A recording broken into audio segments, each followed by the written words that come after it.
प्रिय गोपनीनाथ और इसके साथ ही बोरदोलोई अंतर्राष्ट्रीय हवाई अड्डे के नए टर्मिनल भवन का उद्घाटन किया और इस मौके पर असम के मुख्यमंत्री समेत कई वरिष्ठ नेता और अधिकारी मौजूद रहे।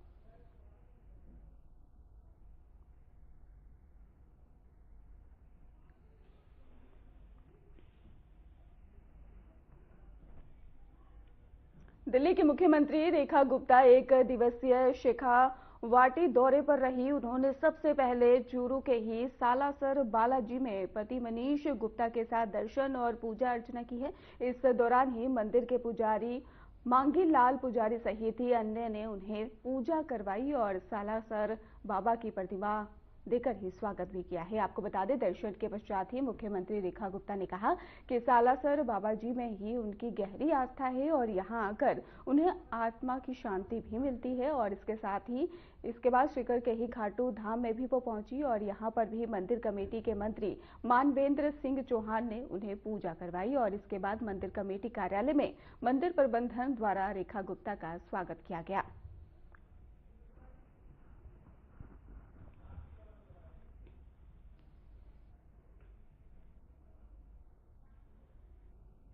बीजेपी के ही नवनियुक्त राष्ट्रीय कार्यकारी अध्यक्ष नितिन नवीन ने पार्टी के राष्ट्रीय महासचिवों के साथ अपनी पहली आधिकारिक बैठक की।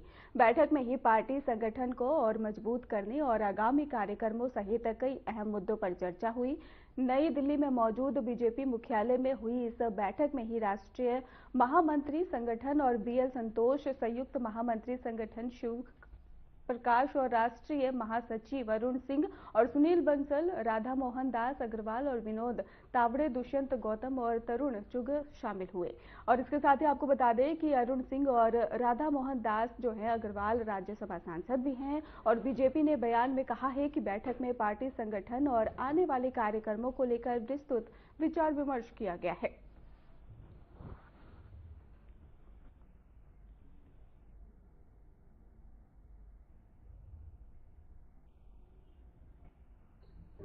तेलंगाना में कांग्रेस पार्टी ने सिकंदराबाद के ही एमजी रोड पर महात्मा गांधी की प्रतिमा के सामने जोरदार विरोध प्रदर्शन किया और पार्टी का निशाना संसद द्वारा ही हाल ही में पास किए गए वीबीजी और रामजी बिल 2025 पर था। प्रदर्शन में कांग्रेस नेताओं और कार्यकर्ताओं ने बिल के खिलाफ कड़े शब्दों में अपनी नाराजगी जताई है और इसे आम जनता के हित के खिलाफ बताया।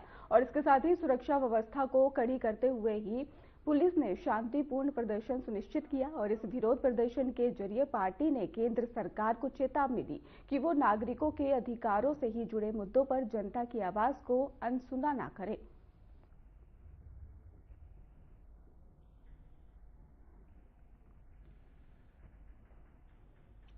हरियाणा के मुख्यमंत्री नायब सिंह सैनी ने ही लाडवा के ही प्रहलादपुर का दौरा किया है और आसपास के गांवों का ही निरीक्षण और दौरा भी किया है। इस दौरान ही उन्होंने बदरपुर, बनी और बुधा और इसके साथ ही बापड़ी गांव के निवासियों की समस्याएं सुनी और उनके मुद्दों को भी समझा है। मुख्यमंत्री ने ग्रामीणों से संवाद करते हुए कहा है कि उनकी सरकार का उद्देश्य जनहित और विकास को प्राथमिकता देना है और उन्होंने स्थानीय अधिकारियों को निर्देश दिए कि ग्रामीण क्षेत्रों में सुविधाओं की व्यवस्था और विकास कार्यों में तेजी लाई जाए।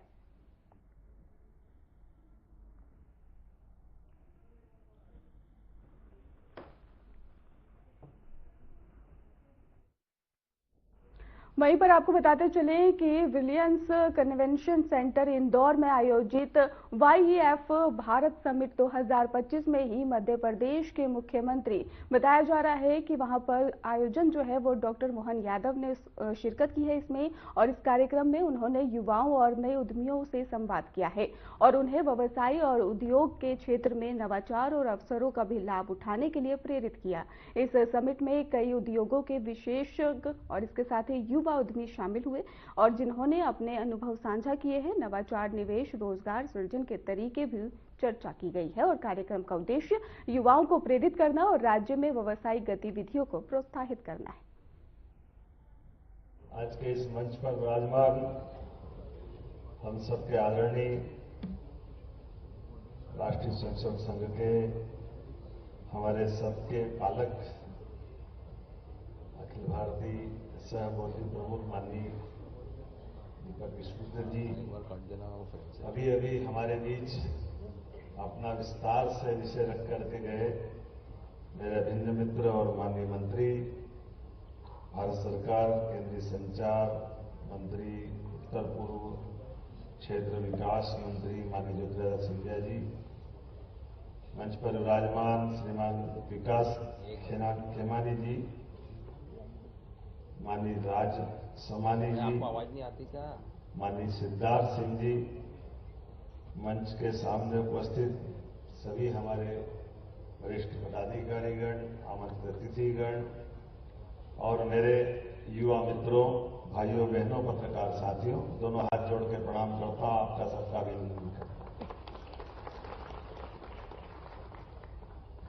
इंदौर भगवान गणेश का खजराना मंदिर और सच में बुद्धि के देवता का जिस नगर से संबंध हो, वो हमारी उद्यमशीलता की इस मूल भावना की भी परमात्मा की दया से ये कितना सुसंगत होगा इस बात को रखना कि हमारे लिए बुद्धि, विवेक, विचार, इस सब मामलों से हमारी उद्यमशीलता का जो सीधा सीधा संबंध आता है, वो अतीत के काल से भगवान के अपने माता पिता की परिक्रमा से जाके जुड़ता है कि हमारे बीच विचार की ताकत के आधार पर शारीरिक बुद्धि के बजाय उद्यमशीलता किस तरफ ले जाती है। उत्तराखंड के मुख्यमंत्री पुष्कर सिंह धामी ने देहरादून में आयोजित 10वीं इंटर डिपार्टमेंटल बैडमिंटन टूर्नामेंट 2025 के उद्घाटन समारोह में शिरकत की। इस अवसर पर ही मुख्यमंत्री ने प्रतियोगिता में भाग लेने वाले सभी विभागों की टीम को शुभकामनाएं दी और इसके साथ ही सीएम धामी ने कहा कि यहां पर एक सराहनीय प्रयास है जो कि उत्तराखंड सचिवालय बैडमिंटन क्लब द्वारा ही आयोजित किया जाता है। उन्होंने बताया है कि पिछले 10 वर्षों से इस तरह की प्रतियोगिता का सफल आयोजन किया जा रहा है। ये बहुत अच्छा सराहनीय प्रयास है जो उत्तराखंड सचिवालय बैडमिंटन क्लब के द्वारा किया जाता है और इसमें सभी विभागों की टीमें इसमें भाग लेती है और लगातार पिछले 10 वर्षों से इस प्रतियोगिता का आयोजन किया जा रहा है, जहां इस प्रकार से सभी को एक से एक जगह पर खेलने का और मिलने का अवसर प्राप्त होता है। वहीं राज्य के अंदर जो हमारी खेल प्रतिभाएं हैं उनको भी कहीं न कहीं इससे प्रोत्साहन मिलता है, आगे आने का अवसर मिलता है और इस वर्ष हमारे राष्ट्रीय खेलों का जो आयोजन हुआ उसके बाद से हमारी देवभूमि खेल भूमि के रूप में भी आगे बढ़ रही है और आने वाले समय में हम खेलों में भी अच्छा करेंगे। इस बार 103 पदक जीतकर हमारे खिलाड़ियों ने बहुत शानदार प्रदर्शन किया और हम जो लीगेसी प्लान खेलों को लेकर बना रहे हैं, 8 शहरों में 23 अकादमी खोलने पर काम कर रहे हैं, जिससे हमारे पूरे वर्ष भर के अंदर हजारों खिलाड़ियों को अच्छा प्रशिक्षण भी मिलेगा, आगे बढ़ने का अवसर भी। वहीं असम के मालीगांव में लोको पायलट ने इमरजेंसी ब्रेक लगाकर ट्रेन रोक दी है और जिससे किसी भी यात्री को चोट नहीं लगी। आपको बता दें कि पूर्वोत्तर सीमांत रेलवे के मुख्य जनसंपर्क अधिकारी ने बताया है कि ट्रेन की मरम्मत का काम पूरा हो गया है और सभी यात्री सुरक्षित है। और वहीं पर नागांव डिवीजन के वन अधिकारियों के अनुसार ही एनएफ रेलवे के ही लुमडिंग डिवीजन के तहत जमुना मुख कामपुर और इसके साथ ही आपको बता दें कि सेक्शन में ही ट्रेन नंबर 2057 डीएन सेरांग नई दिल्ली राजधानी एक्सप्रेस की टक्कर से ही 7 हाथियों की मौत हो गई और वन विभाग ने हादसे की जानकारी दी और कहा कि क्षेत्र में वन्य जीवों की सुरक्षा के लिए अधिक सावधानी बरती जाएगी। रेलवे और वन विभाग ने घटना की जांच शुरू कर दी है। अधिकारियों ने कहा है कि भविष्य में इस प्रकार के हादसों को रोकने के लिए सुरक्षा उपायों और चेतावनी के संकेत भी उन्होंने दिए और इसके साथ ही इसको लेकर कार्रवाई की जाए।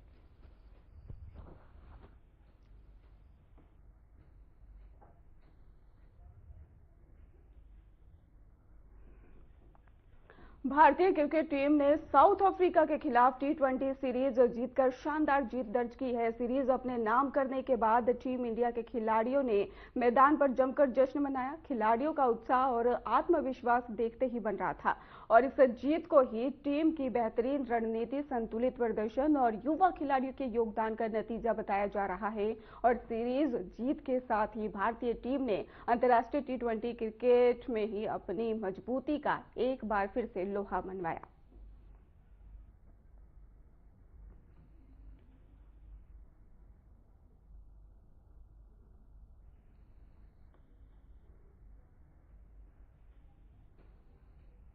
देश के कई हिस्सों में ठंड, शीतलहर और घने कोहरे ने जनजीवन प्रभावित कर दिया है।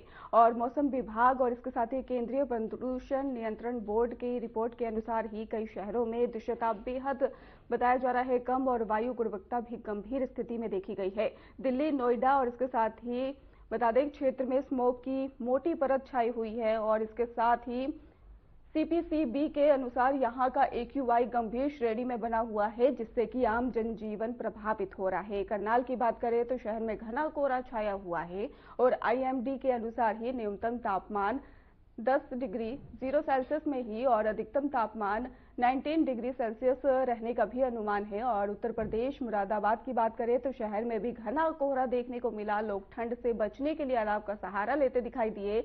न्यूनतम तापमान 9 डिग्री सेल्सियस और इसके साथ ही अधिकतम तापमान 18 डिग्री सेल्सियस रहने का ही अनुमान है। और इसके साथ ही आपको बता दें जम्मू कश्मीर श्रीनगर की बात करें तो कश्मीर घाटी में तापमान में गिरावट के साथ शीतलहर जारी है। IMD ने ही श्रीनगर शहर में न्यूनतम तापमान भी रहने का अनुमान जता दिया है। उत्तराखंड की बात करें तो शहर में घना कोहरा और शीतलहर जारी है। कोहरे के कारण दृश्यता कम हो गई है, जिससे कि यातायात भी प्रभावित नजर आ रहा है। और वहीं पर पश्चिम बंगाल और वेस्ट मिदनापुर कांसबा बोती नदी के पास NH 49 पर घना कोहरा छाया रहा। दृश्यता बेहद कम रही, ठंड बढ़ गई है। और पंजाब होशियारपुर में भी यही हाल देखने को मिला। शहर में घने कोहरे की चादर छाई रही, जिससे कि दैनिक जीवन प्रभावित रहा। और वहीं पर मध्य प्रदेश और सीधी की बात करें तो जिले में घना कोहरा छा गया, जिससे कि जनजीवन और परिवहन भी प्रभावित हुए हैं। महाराष्ट्र, मुंबई, बांद्रा इलाके में AQI 156 दर्ज किया गया, जो कि अस्वस्थ श्रेणी में आता है। बिहार की बात करें तो राज्य के आधे से अधिक जिलों में घना कोहरा और शीतलहर का प्रकोप जारी रहा। मौसम विभाग ने चेतावनी दी है कि आने वाले दिनों में सुबह और रात के समय कोहरे की स्थिति बनी रह सकती है। नागरिकों और वाहन चालकों को सावधानी बरतने और धीमी गति से वाहन चलाने के लिए चेतावनी दी गई।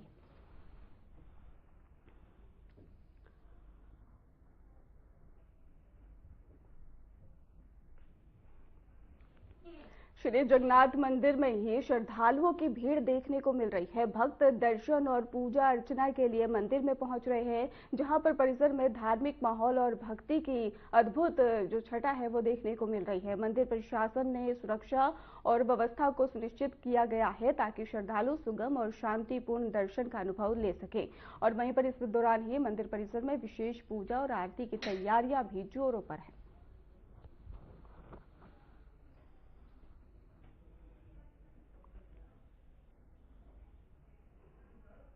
वहीं डॉक्टर्स के नियुक्ति पत्र वितरण कार्यक्रम में ही बताया गया है। इसको लेकर बिहार के मुख्यमंत्री नीतीश कुमार का हिजाब हटाना अब विवाद की शक्ल ले चुका है। एक महिला को नियुक्ति पत्र सौंपते समय नीतीश कुमार ने उसका हिजाब खींचा, जिसे लेकर बिहार से जम्मू कश्मीर तक सियासत गर्म हो गई। पहले जम्मू कश्मीर की पूर्व मुख्यमंत्री महबूबा मुफ्ती ने इसे लेकर CM नीतीश कुमार पर हमला बोला। वहीं अब मुख्यमंत्री उमर अब्दुल्ला का भी बयान सामने आया। ये सियासत अब अलग ही रूप ले चुकी है, लेकिन ये कहां तक जाएगी देखना होगा इस रिपोर्ट में। मुख्यमंत्री नीतीश कुमार की ओर से हिजाब मामले पर कोई रिएक्शन नहीं आया, मगर पिछले 3 दिन से ये मामला मीडिया में छाया हुआ है। नीतीश कुमार के सपोर्ट में और विरोध में लगातार बयानबाजी हो रही है और अब तो इंटरनेशनल स्टेटमेंट आने लगे हैं। इन सबके बीच में केंद्रीय मंत्री गिरिराज सिंह ने नीतीश कुमार का बचाव करते हुए कह दिया कि उन्होंने एक अभिभावक की तरह ही काम किया। उन्होंने सवाल उठाया कि क्या पासपोर्ट या फिर एयरपोर्ट की तरह नियुक्ति पत्र लेते समय चेहरा नहीं दिखना चाहिए? क्या ये कोई इस्लामिक देश है? उन्होंने इसे कानून का पालन बताया। दूसरी ओर इल्तिजाम मुफ्ती ने तीखी प्रतिक्रिया देते हुए गिरिराज सिंह पर ही निशाना साधा और इसे मुस्लिम महिलाओं की गरिमा का अपमान बताया। वहीं पर जीतन राम मांझी ने इसे एक हादसा करार देते हुए कहा कि मुख्यमंत्री ने बेटी समझकर सहज भाव से ऐसा किया और इसे धार्मिक रंग देना गलत है। पीडीपी के अध्यक्ष और पूर्व मुख्यमंत्री महबूबा मुफ्ती और नेशनल कॉन्फ्रेंस के सांसद आगा सैयद रहुल्ला ने ही मुख्यमंत्री नीतीश कुमार द्वारा एक सरकारी समारोह में एक मुस्लिम महिला का कथित तौर पर बुर्का हटाए जाने की कड़ी निंदा की है। पीडीपी की अध्यक्ष महबूबा मुफ्ती ने कहा कि ये घटना हैरान करने वाली है और आपत्तिजनक है।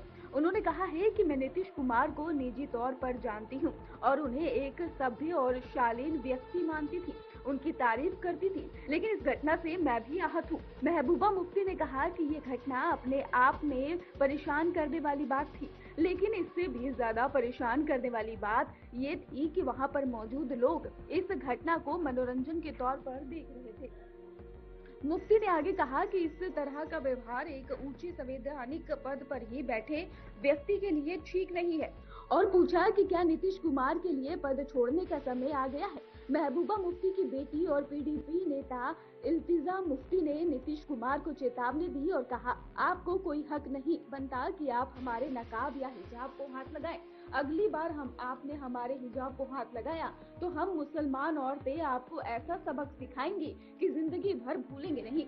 इल्तिजा ने कहा कि नीतीश कुमार ने जो हरकत की है उसके लिए उन्हें माफी मांगनी चाहिए, लेकिन माफी की बजाय बीजेपी के नेता अश्लील बयानबाजी कर रहे हैं। गिरिराज सिंह कहते हैं कि मुसलमान भाड़ में जाए और हम भाड़ में क्यों जाएं? अगर आपने मुसलमान महिला का हिजाब छुआ तो अंजाम भुगतने को तैयार रहिए।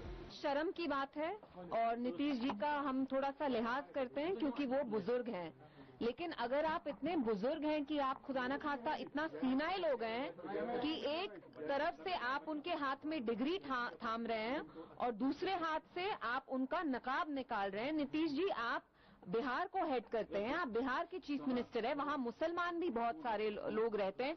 क्या आपको पता नहीं एक मुसलमान औरत जो नकाब करती है what it is for a Muslim women, कि आप उनको डिसरोब कर रहे हैं खुदा ना खास्ता। जस्ट बिकॉज आप वहां के चीफ मिनिस्टर हैं, आपको कोई हक नहीं बनता कि आप उनका नकाब ऐसे नीचे करें। सीएम उमर अब्दुल्ला ने नीतीश कुमार के हिजाब हटाने की कोशिश से जुड़े वायरल वीडियो पर कहा कि पहले नीतीश को एक सेकुलर नेता माना जाता था, लेकिन अब उनका असली चेहरा जो है वो सामने आने लगा है। और उन्होंने कहा कि अगर मुख्यमंत्री नीतीश को ही हिजाब लगाए महिला को ज्वाइनिंग लेटर नहीं देना था तो वो उसे एक तरफ कर देते। जम्मू कश्मीर के मुख्यमंत्री ने कहा कि इस तरह के सार्वजनिक मंच पर किसी को अपमानित करना ठीक नहीं है। उन्होंने लगे हाथ विपक्षी पीडीपी की प्रमुख और पूर्व मुख्यमंत्री महबूबा मुफ्ती को भी निशाने पर ले लिया। केंद्र शासित प्रदेश जम्मू कश्मीर के मुख्यमंत्री उमर अब्दुल्ला ने विधानसभा चुनाव के दौरान एक मतदान केंद्र पर एक महिला का बुर्का हटाए जाने की घटना का जिक्र कर महबूबा मुफ्ती को घेरा। उन्होंने कहा कि यहाँ भी चुनाव के दौरान महबूबा मुफ्ती ने एक महिला मतदाता का बुर्का मतदान केंद्र पर हटवाया था।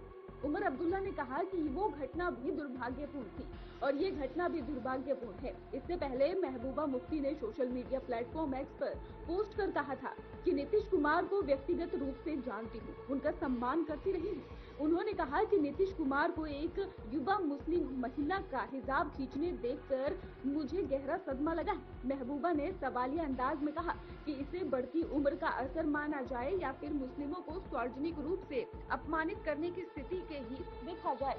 हरियाणा या राजस्थान में किसी हिंदू औरत की घूंघट होती और मैंने उतारा होता, क्या बीजेपी वाले यही कहते हैं?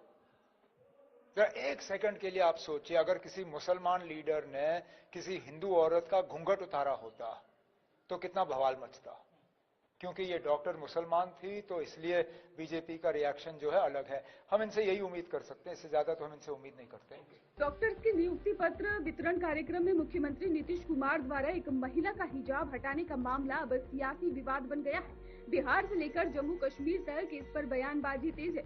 महबूबा मुफ्ती और उमर अब्दुल्ला ने घटना की निंदा की है, जबकि गिरिराज सिंह ने मुख्यमंत्री का बचाव किया है। वहीं फिलहाल नीतीश कुमार की ओर से अभी कोई प्रतिक्रिया सामने नहीं आई है। अब देखना ये होगा कि ये राजनीति का मुद्दा आखिर कब तक बढ़ता है और इस पर अब कितना बवाल होना बाकी रह गया है। कई राज्यों में जैसे उत्तर प्रदेश, बिहार, हिमाचल और उत्तराखंड, झारखंड में कोहरा, धुंध, शीतलहर साफ देखने को मिल रहा है, जिसको लेकर मौसम विभाग ने चेतावनी भी जारी कर दी है। लेकिन ये मौसम का सितम आखिरकार और कितना बढ़ेगा, देखिए इस खास रिपोर्ट में। देश के कई राज्यों में ठंड का कहर साफ तौर पर देखने को मिल रहा है। शीतलहर और बढ़ते कोहरे के चलते देश के अधिकांश हिस्सों में लोगों को दिक्कतों का सामना करना पड़ रहा है।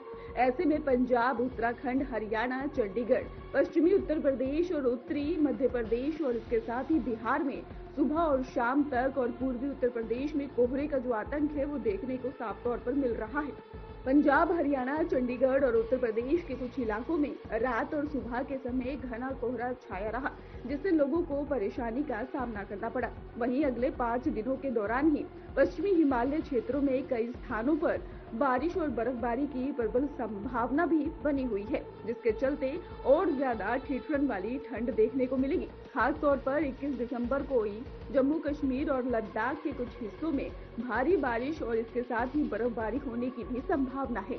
इसके साथ ही 20 से 22 दिसंबर के बीच पंजाब के अलग अलग स्थानों पर हल्की से मध्यम बारिश होने के आसार है। बीते 24 घंटों के दौरान राजस्थान और पश्चिमी उत्तर प्रदेश के कुछ इलाकों में न्यूनतम तापमान में लगभग 1 से 2 डिग्री सेल्सियस की बढ़ोतरी दर्ज की गई है। वहीं जम्मू कश्मीर, लद्दाख, उत्तराखंड, मध्य महाराष्ट्र और केरल और माहे के कुछ हिस्सों के साथ साथ छत्तीसगढ़ और सौराष्ट्र और इसके साथ ही कच्छ और तेलंगाना के कुछ क्षेत्रों में न्यूनतम तापमान 1 से 2 डिग्री सेल्सियस तक गिरा है। वहीं घने कोहरे की वजह से पूरे उत्तर भारत में कोहरे की घनी चादर के कारण लोग परेशान हैं, जिसके चलते दृश्यता बेहद कम है। कोहरे के चलते ही शनिवार सुबह दिल्ली हवाई अड्डे पर उड़ान सेवाएं भी बुरी तरह से प्रभावित हुई। जानकारी के अनुसार दिल्ली एयरपोर्ट पर आज 129 उड़ानें रद्द हुई है, जिनमें से कई अंतर्राष्ट्रीय उड़ानें भी शामिल है। ऐसे में एयरपोर्ट अथॉरिटी ऑफ इंडिया ने यात्रियों के लिए एडवाइजरी जारी की है। एयरपोर्ट अथॉरिटी ने कहा है कि कोहरे और कम दृश्यता के चलते हवाई सेवाओं के संचालन में देरी हो सकती है। ऐसे में यात्रियों को संबंधित एयरलाइंस के संपर्क में रहने और real time flight update check करने की सलाह दी गई है। राष्ट्रीय राजधानी में कोहरे के चलते सड़क परिवहन भी प्रभावित हुआ है। हवा की गुणवत्ता कई इलाकों में बेहद खराब श्रेणी में दर्ज की गई है और दिल्ली हवाई अड्डे पर कई उड़ानों में देरी भी हुई है। हालात को देखते हुए दिल्ली का इंदिरा गांधी अंतर्राष्ट्रीय हवाई अड्डा CAT3 कैटेगरी में संचालित हो रहा है, जिसके तहत ही विमानों की लैंडिंग और टेक ऑफ के दौरान विशेष सावधानी बरती जा रही है। फ्लाइट रडार के डाटा अनुसार ही IndiGo, Air India, SpiceJet और इसके साथ ही आकाशा एयर सभी की उड़ानों में देरी हुई है। इसके साथ ही शनिवार सुबह दिल्ली के कई इलाकों में दृश्यता 200 मीटर के करीब रही। मौसम विभाग ने दिल्ली में आज कोहरे का येलो अलर्ट जारी किया है और कहा है कि पूरे दिन दृश्यता कम रह सकती है।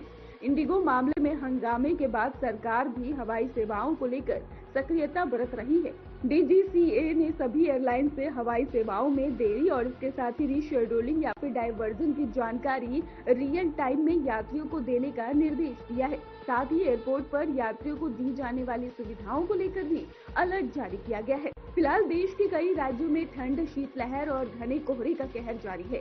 मौसम विभाग की चेतावनियों को देखते हुए साफ है कि आने वाले कुछ दिनों तक लोगों को राहत मिलने वाली नहीं है।